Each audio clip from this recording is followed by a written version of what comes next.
na lang, how much did we give? Yes po, good afternoon po.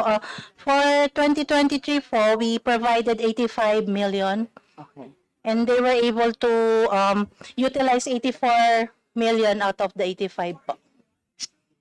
84 po. Percent ang utilization nila. Yes, Were ma'am. you able to request for a new batch? So, ibig sabihin na utilize nila to eh. Yes, ma'am. That's why po in the FY 2024, we provided 147 million. But what was their request? For 2025 po, they requested 233 million. But we provided po 147 million po. So, why is that the case considering they have a good utilization rate?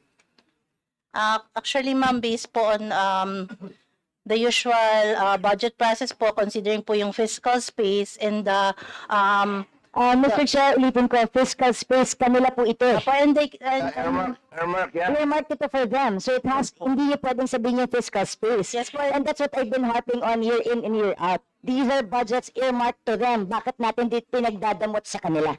Apo. Hindi subject to the budget process. It's not even subject to fiscal space dapat.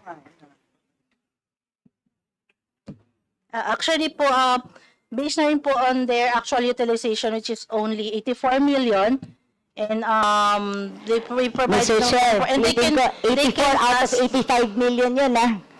they can request naman po for, like what you said po, they can Yeah, request even naman po request daw. for additional programming if they need it po, during this year or even po for next year po. Mr. Chair, yung point ko lang, Yes, go ahead. there's a plan that they submitted, 285, but they approved 147. Hindi naman po dapat alam ng DBM, parang silang DNR nakakaalam kung paano nila magagamit. So pwede ibigay sa kanila ngayon. Pag di nila nagamit, then that's the time you punish them not by not giving them. Pero if they have an 84 out of 85 utilization, I don't see any reason why you shouldn't give it to them. Kasi mataas ang kanilang utilization rate. Uulitin ko, it was mentioned time and again by DBM, utilization of the department is separate and distinct from the utilization of the earmarked revenue per funding. So it has to be made available to them. Confused. Okay. And, ma'am, Yes, ma'am. may tanong lang po ako. Was there ever